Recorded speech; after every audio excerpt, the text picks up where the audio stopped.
मंठा तालुक्यातील तळणी परिसरातील पूर्णा नदीच्या पात्रातून शेगाव पंढरपूर महामार्गावर अवैध वाळू वाहतूक करणारे 2 टेम्पो अंदाजे 2 ब्रास प्रभारी मंठा तहसीलदार कल्याण काळदाते यांच्या पथकाने पकडले।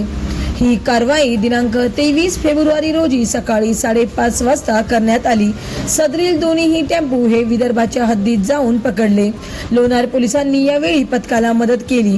गेल्या 1 महिन्यापासून थंडवलेल्या कारवाया प्रसार माध्यमाद्वारे प्रसारित होताच महसूल प्रशासन पुन्हा जागे झाले।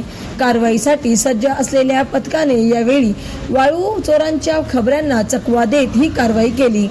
कारवाई दरम्यान दोन्ही टेम्पो जप्त करून शासकीय गोदामात लावण्यात आले।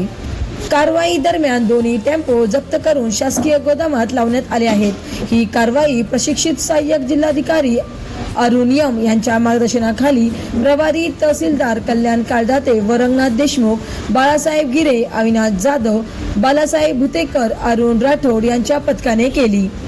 महाराष्ट्र वाईव न्यूज प्रतिनिधी गजानन माळकर, मंठा, जिल्हा जालना।